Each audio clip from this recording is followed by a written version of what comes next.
대통령직 인수위원회가 부처별 업무 보고를 사실상 마무리하고 국정과제 선정에 앞서서 현안들을 공유하기 위한 첫 워크숍을 열고 있습니다.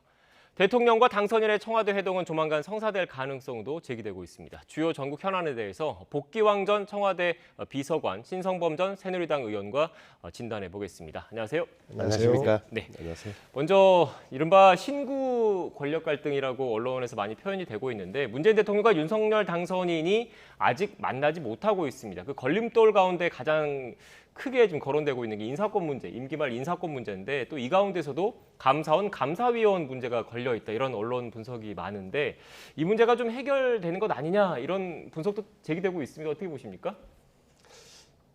글쎄요, 해결됐다라고 보기도 어렵고 안 됐다라고 보기도 어려운 상황인 것 같습니다. 왜냐하면 이제 감사원장께서 신구 그 양 인수위와 현 청와대에서 협의가 되지 않으면 인사권 제청을 하지 않겠다라고 한 거니까 결과적으로 보면 협의를 계속 안 하고 있으면 차기 정부까지도 제청권 행사를 안 할 것이기 때문에 내용으로 보면 이제 그 당선자 측의 손을 들어준 것 같은데 그 또한 당선자 측에는 또 부담이 될 겁니다. 이렇게 계속 비워놓고 가는 것에 대해서 우리 국민들에게 결국은 내가 고집 부려서 나의 어떤 그 인사권을 더 많이 확보했다라는 모습이 그다지 좋아 보이진 않을 것 같습니다. 그래서 뭐 제청을 안 하고 있으면 당선자가 당선되고 취임하고 나서 행사할 수 있는데 그것이 국민들이 볼 때는 꼭 좋은 것만은 아니라 저는 감사위원들이 일부 정책으로 편향되어 있다 이런 말씀도 하시는데 지금 감사원장도 현 정부에서 임명했으니까 현 정부 편향이다라고 하셨는데 결정을 보면 그렇지 않지 않습니까? 그래서 저는 감사위원들은 최소한 지난번 한국은행 총재처럼 서로 정당이나 정책으로 편향되지 않은 이런 분들로 잘 협의가 되지 않을까 싶습니다. 그래서 사실상 걸림돌이 만남을 가로막는 걸림돌은 이제는 아닌 것 같다라는 생각을 합니다. 네. 일단 뭐 감사원, 감사위원 관련된 논란을 좀 시청자 여러분 이해를 돕기 위해서 그간의 좀 경과를 좀 설명을 좀 간단하게 해드리고 좀 질문을 드리면 현재 감사원, 감사원장을 포함해서 감사위원이 7명이지 않습니까? 이 7명 가운데 2명이 공석입니다. 이 공석인데 이 2명을 누가 임명 권한을 가질 것인지를 놓고 지금 갈등이 불거지고 있는 상황입니다. 이 2명 가운데 1명을 지금 현 문재인 정부에서 임명을 했을 경우에 지금 기존의 그 3명의 감사위원은 친여 성향이라고 지금 국민의힘 쪽에서 주장을 하고 있어요. 그래서 감사위원이 그 4명이 돼서 과반이 되기 때문에 절대 양보를 할 수 없다는 게 또 당선인 측 입장인데 이렇게 갈등을 빚고 있는 상황에서 그 감사원에서 입장을 밝혔습니다. 현 정부와 새 정부가 협의가 되지 않는 경우에는 제청권을 행사하지 않겠다. 그러니까 감사원장이 제청권을 행사하지 않으면 감사위원을 임명을 못하니까 사실상 감사원에서 윤석열 당선인 측의 손을 들어준 것 아니냐 이런 입장까지 나왔다, 이런 분석까지 나왔다는 것을 참고로 설명을 드리고 어떻게 보십니까? 논리적으로 보면 윤석열 당선인 측의 논리에 더 수긍이 가도록 만든 것은 사실이죠. 네. 감사위원은 감사원장이 제청하여 대통령이 임명한다 그랬는데 감사원장이 합의를 안 하시면 두 양진에서 합의가 안 되면 제청을 하지 않겠다는 말이니까 어느 문재인 대통령이 예를 들어서 다른 사람을 임명하고 요청해도 안 받아주겠다는 취지로 들렸잖아요. 그렇다면은 그 가장 큰 쟁점이었던 이 부분이 사라졌다. 누구도 문재인 대통령 함부로 못하는 구조로 갔다. 이걸 또 공개적으로 밝혔으니까 인수위원회에서는 큰 돌파구가 마련됐다고 생각해요. 그러니까 쟁점 하나가 핵심 쟁점 하나가 사라졌다. 그래서 당연히 저는 온 국민들이 걱정을 하고 있으니까 어찌됐건 신권력과 구권력 떠나가시는 대통령과 또 취임해야 하는 대통령 당선인 사이의 갈등이 국민들에게는 불안하죠. 시점도 그렇고 북한의 동향이라든지 그다음에 국론 분열을 무엇보다 우려하고 많은 사람들이 이번 대통령 선거의 표 차이가 어찌됐건 협치를 통한 통합의 길로 나가라는 게 국민들의 공통된 요구라면 두 정치 지도자 문재인 대통령이나 윤석열 당선인 모두 이 국민의 요구로부터는 저는 자유로울 수 없다고 봅니다. 네. 일단 뭐 받아들이는 그 측면은 좀 양 당에서 다를 수가 있겠지만 일단 쟁점 하나가 없어졌다. 그래서 두 대통령과 대통령 당선인이 만날 가능성이 커졌다. 이런 분석에 대해서는 어떻게 생각하십니까? 저도 뭐 전적으로 동의합니다. 네. 이제는 현안 없이 양 지도자가 현임과 또 신임이 만나서 저희들이 국민 여러분들 걱정 덜 끼쳐드리는 대한민국으로 잘 끌고 가겠습니다. 그리고 신임은 현임에게 그동안 수고 많으셨습니다라고 덕담 건네고 또 현 대통령께서는 신임 대통령 당선자에게 굉장히 바쁘고 힘듭니다. 건강 잘 살피시고 뭐 이런 통상적인 이야기 속에서 서로 속 이야기들이 나오는 거거든요. 그런데 처음부터 무거운 주제로 해서 어떠한 성과를 가지고 이 성과 안 나오면 못 만납니다. 그러니까 굉장히 좀 거칠어졌던 것 같은데 저는 지금이라도 당선자께서 결단을 내리셔서 국민들에게 좀 웃는 모습, 안심할 수 있는 모습 보여주셨으면 하는 기대를 좀 하고 있습니다. 네, 지금 저희가 그 여러 뭐 취재 그리고 언론 보도를 통해서 들리는 거는 실무선에선 계속 이렇게 이야기를 나누고 있는 것으로 알고 있는데 얼마 전에 북한이 ICBM을 발사하면서 레드라인을 넘었다 이런 분석도 많이 나오고 있잖아요. 안보 상황도 지금 긴박하게 돌아가고 있기 때문에 이런 측면도 두 신구 권력 간의 만남을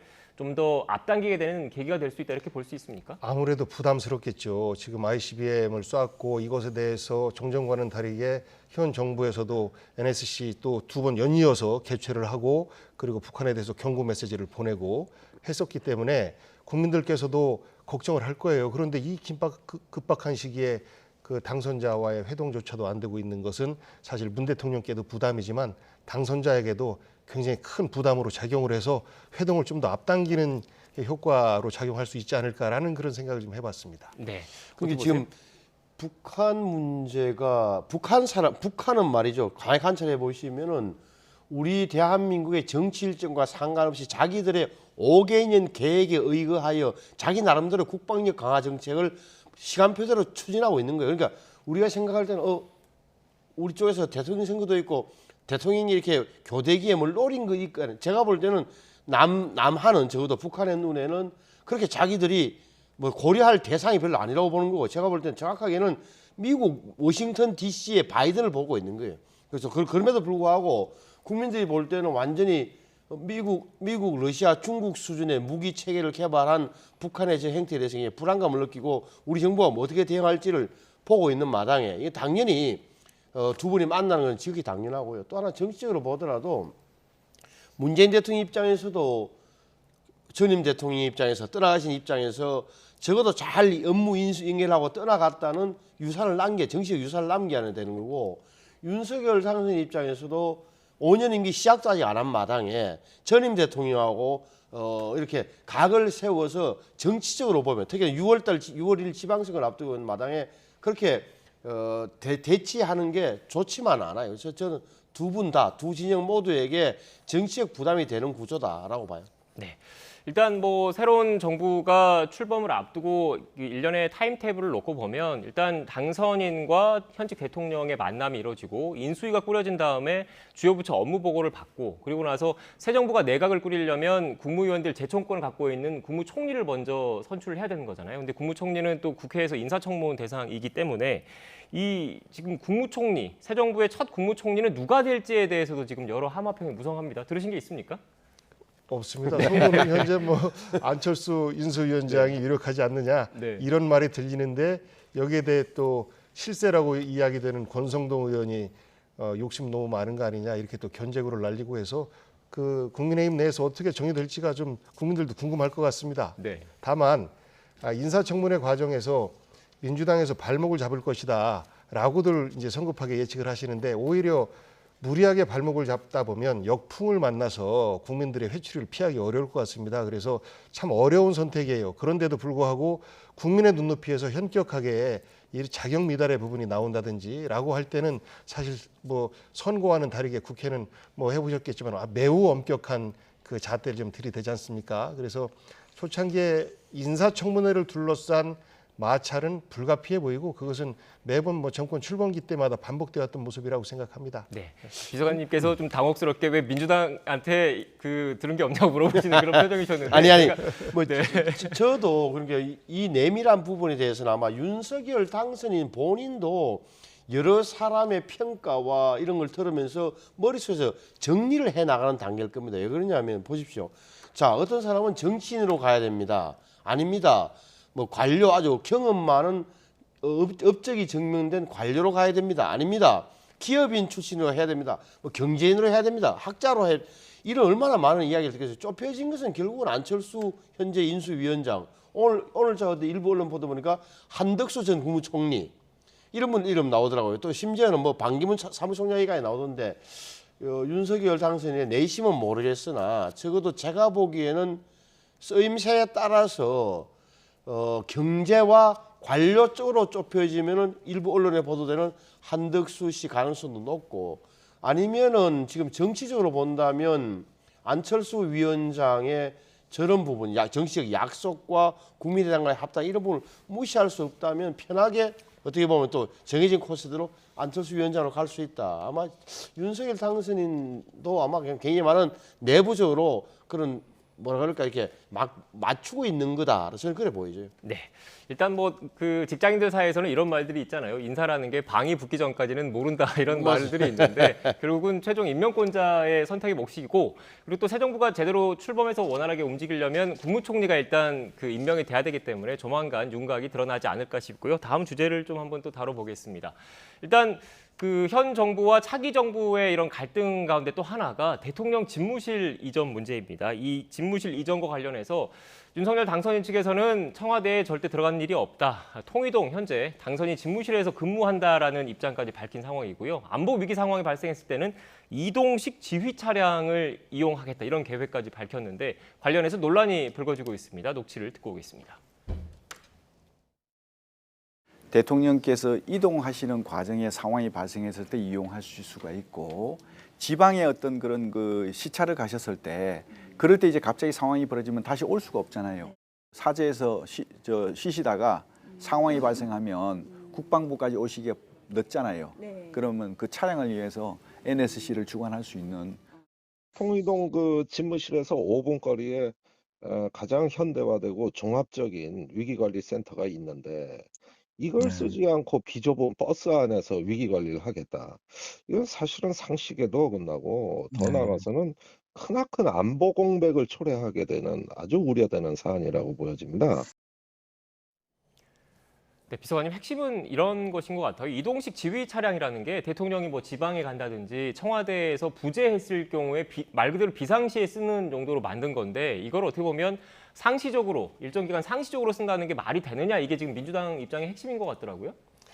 그렇습니다. 그 산불이나 화재가 났을 때 소방 차량, 네. 그 이동식 임시 지휘소가 만들어지는데 그야말로 임시 지휘를 하는 것이고, 전체적으로는 사실 총괄 본부에서 지휘를 또 하거든요. 네. 그 이동식 본부 또한 총괄 본부의 지휘를 따라서 하게 되는 것이고, 전 이것도 마찬가지라고 생각합니다. 정말 긴급한 경우를 대비해서 유사시에 한두 번 쓰는 것이지, 이것을 일상적으로 이 시설을 이용한다라고 하는 것에 대해서는 사실 좀 납득하기 어려운 국민들이 많으실 겁니다. 그리고 통이동에서 근무하신다라고 하셨는데 뭐 여러 우려들이 나오고 있는 거 아니겠습니까? 경호 문제라든지 이런 것들을 어떻게 처리할지, 그리고 그 비좁은 데기 때문에 비서진들은 또 어떻게 근무를 할지, 기본적으로 경호 인력들은 어디에 있을지, 현재 청와대 시설들을 전혀 안 쓴다라고 하면 경호 인력들을 어디다 둘지는 아직 대안이 없는 거 아니겠습니까? 물론 멀찌감치 뭐 두고 할 수는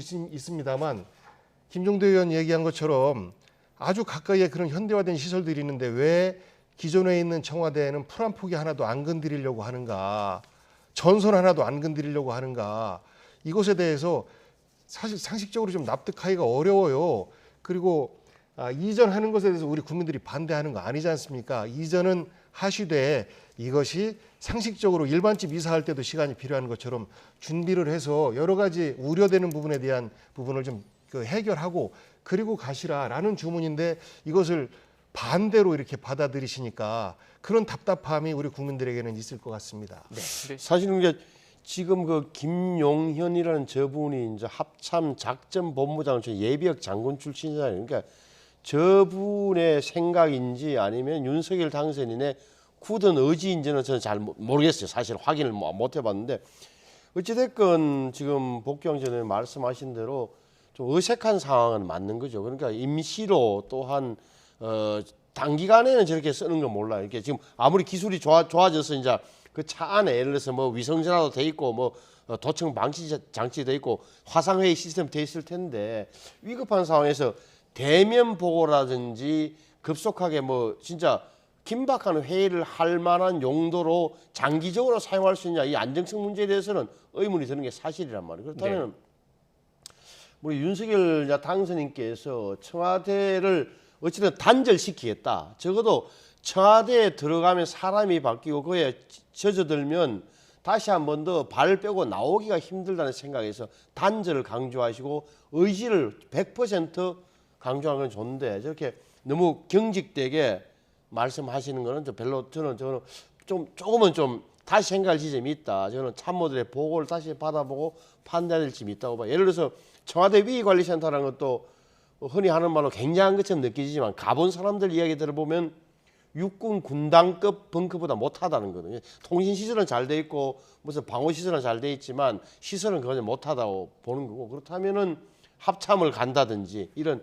플랜 A, B, C 정도는 마련해야 되지 이 지휘버스, 미니버스 이게만 뭐랄까 의존하는 것은 국민들이 보기에 불안감을 감추지 못할 겁니다. 네, 이동식 지휘 차량을 지금 상시적으로 이용한 것에 대해서는 조금 대안이 필요하다 이런 네, 입장이신 것 같은데 일단 이 논란의 핵심은 결국 용산 집무실 이전을 이렇게 급박하게 할 필요가 있는지 없는지에 대한 여론인 것 같아요. 그런데 뭐 물론 여론조사 결과마다 수치의 차이는 있겠지만 제가 준비한 그래픽이 있습니다. 좀 띄워주시겠습니까?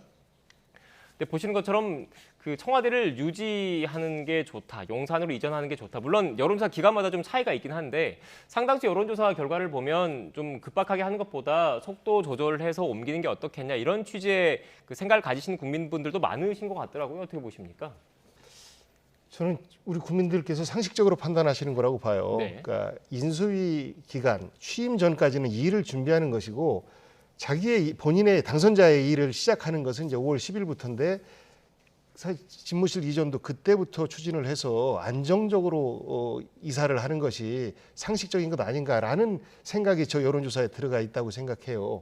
조금 전에 말씀하셨던 그 이동식 버스도 일종의 벙커로 치면 하나의 어떤 그 벙커의 역할을 하는 것이고 그리고 청와대뿐만 아니라 안보 상황에 따라서 몇 군데 이렇게 VIP 벙커가 있습니다. 거기에는 그런 약식 시설들 또한 갖춰져 있는 것으로 알고 네. 그런데 이것이 우리가 지금 유사시가 아닌 평시인데 이런 유사시의 시설들을 이용을 해서 평시 관리를 한다라고 하는 것은 자칫 군 전체 내에 기본적인 관리 시스템을 흔드는 이런 어떤 부작용이 있을까 봐서 만에 하나라도 그런 부작용이 생길 경우에 어떡하나라는 걱정들을 함께 하는 것이고 그런 종합적인 생각들이 저 여론조사에 들어가 있는데 문제는 당선자께서 중요하지 않아 이미 역사적으로 검증이 된 거예요. 그리고 청와대 절대 안 들어갑니다라고 현재는 사실 고집 부리는 모습처럼 보이고 있어서 청와대 이전이라고 하는 것은 광화문 시대를 열겠다라는 약속이었지 이것을 용산 또는 뭐 군부대로 가겠다라는 약속은 아니었지 않습니까? 문재인 대통령께서 광화문 시대 열겠다고 했는데 여러 가지 이유로 못했습니다. 3년간의 거의 검토를 거쳐서 사실 국민 여러분께 사죄를 드렸던 건데 이 부분도 광화문 시대가 어렵습니다라는 말씀을 하셨어요. 그러면 사실 국민들에게 송구합니다. 검토가 부족했습니다라고 말씀드리고 그럼에도 불구하고 이 전 근대성의 잔재가 남아있는 청와대는 근무해서는 안 될 것 같습니다. 반드시 새로운 대통령 집무실 만들겠습니다. 시간을 1년만 주십시오라고 하면 우리 국민들께서 박수를 쳐드릴 것 같아요. 그런데 네. 그게 아니고 좀 너무 극단적인 결정을 내리시는 것 같으니까 이게 소통이 아니라 불통 아니냐 이런 걱정들도 함께 하시는 것 같습니다. 네, 제가 중간에 또 당선인 측 입장을 좀 설명을 해드리고 질문을 좀 드려야 될 것 같아요. 근데 뭐 이런 뭐 속도 조절론이라든지 여러 의견들이 있는데 윤석열 당선인 측에서는 일단 청와대에 들어가면 급박한 현안들이 많기 때문에 집무실 이전 문제가 또 미뤄질 수밖에 없고 그런 연유로 인해서 이전 정부들도 많이 추진을 했지만 달성하지 못했다. 그래서 일단 취임하기 전에 그 일부 이런 그 비판적인 여론도 있지만 적극적으로 추진을 하되 안보라든지 다른 공백은 없도록 하겠다라는 게 당선인 측의 입장이라는 것을 그렇죠. 네, 참고로 말씀을 드리겠습니다. 예. 아니 그러니까 앵커가 정리를 잘 해주셨는데 네. 김영삼 전 대통령 이래 모든 대통령께서 전부 다 한 번은 청와대에서 나와서 딴 데서 근무해보겠다는 욕심을 내셨는데 안 됐던 이유가 바로 그 부분이잖아요. 그렇다면 누구는 결단을 내려야 단안을 내려야 됐다는 부분 하나 또 하나는 이게 당시에 이재명 후보나 윤석열 후보의 공통 공약이었다면 적어도 여야 간에 예를 들어서 청와대 뭐 대통령 집무실 이전과 신축에 관한 특별 조치법 같은 거 만들어서 한시법으로 처리하면 됐었는데 그게 안 되노니까 오롯이 윤석열 당선의 결단밖에 없었다. 그리고 이것이 허허벌판에 새로 집무실 짓지 않는 이상 기존의 정부의 건물에 들어가게 되면 연쇄 이동은 불가피했고 비용 발생은 피할 수 없는 구석이 있다는 사실도 또 알아야 되는 거고 그런 의미에서 어떻게 보면 윤석열 당선인 입장에서는 역사적으로 볼 때 이 부분에 대한 지금은 반대가 좀 있을 수 있지만 나중에 실제 현재 청와대가 개방되고 용산 시대가 열리면 더 많은 사람들이 늦게지만 박수 칠 거라고 믿고 있는 거죠. 네. 집무실 이전 문제는 일단 이 정도로 좀 정리를 하고 여론조사 결과 한번 좀 살펴보겠습니다. 윤석열 당선인의 직무수행 지지도 관련된 여론조사 결과가 준비되는 대로 좀 띄워주시겠습니까? 네, 일단 갤럽이 그 조사한 결과인데 윤석열 대통령 당선인 직무수행 잘할 것이다. 55%로 과반을 넘긴 했습니다. 그런데 제가 주목한 거는 다음 그래픽을 한번 좀 띄워주세요. 네, 보시는 것처럼 그 다른 역대 대통령 당선인의 비슷한 시기에 직무수행 지지율과 놓고 봤을 때는 상대적으로 좀 낮은 모습을 보이고 있거든요. 그런데 제가 특히 주목한 부분은 18대 박근혜 대통령 당선인 때 직무수행 지지율과 좀 비교를 하고 싶어요. 그러니까 지금 그 이번 대선에서 이재명 전 경기지사와 윤석열 당선인 간의 초박빙 승부를 보였지 않습니까? 그런데 저 18대 박근혜 전 대통령 당선인이 했던 시절에도 문재인 당시 후보와 함께 어떻게 보면 양 진영 간의 그 결집이 이루어진 박빙 양상이었습니다. 그런데 상대적으로 박근혜 당선인 그때 기준과 지금을 놓고 봤을 때 윤석열 당선인 상대적으로 지지율이 좀 낮게 나오고 있거든요. 이유는 뭐라고 보십니까? 문재인 대통령께서도 불과 41% 정도 득표밖에 못했는데도 거의 뭐 80% 육박하는 네. 기대치와 초창기 국정 지지율을 그렇게 보였었고 말씀하신 것처럼 박근혜 전 대통령과의 경쟁에서 박근혜 시대를 열었을 때도 국민들은 박빙의 승부를 뭐 벌였어도 당선자에게 거는 기대가 있는 것입니다. 네. 그래서 이렇게 기대치를 보여주시는 건데 이번에는 선거가 안 끝난 것 같은 분위기예요. 아직까지도. 그리고 당선자 측의 메시지나 또 국민의힘 측, 이제 여당이 될 국민의힘 측의 메시지는 끝나고 나서 승자로서의 포용하는 모습 안 보였습니다. 국민통합이 첫 번째 과제이다라고 말씀하시는데 국민통합을 위해서 어떻게 할 것인지에 대한 말씀들이 아직 없으세요.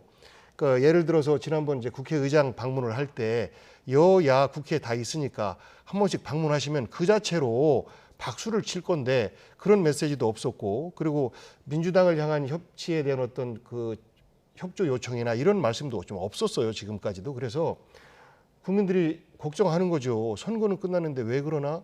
그리고 지방선거 이야기를 사실 국민의힘 쪽에서 먼저 많이 꺼내시거든요. 그래서 선거와 당선자의 취임은 조금 구분을 해서 당선자는 국민 통합의 시대를 열겠다라고 하고 통합의 메시지를 보내드리고 또 국민의힘 쪽에서는 선거는 사실 4월 중순부터 본격화될 건데 그쯤 때부터 지방선거에 어떤 메시지를 내면 좋을 텐데 지금 이런 것들이 다 혼재되어 있다 보니까 우리 국민들이 새로운 대통령 시대가 열리는 건지 선거가 안 끝난 건지 이런 혼란함을 주고 있는 지금의 상황이라고 봐요. 그래서 저는 메시지에서 좀 승자의 넉넉함, 국민 통합의 메시지, 좀 이해하고 품어주는 메시지 이런 것들이 당선자에게서 좀 나와야 우리 국민들께서 기대치를 높이지 않겠느냐 이렇게 생각합니다. 네, 의원님 그런데 역으로 그 말씀하셨던 것처럼 선거가 아직 안 끝났고 그 여진이 좀 남아 있다라는 분석이신 거잖아요. 그런데 또 당선인 측 입장에서는 조만간 지방선거도 앞두고 있고 또 워낙 치열하게 맞붙었기 때문에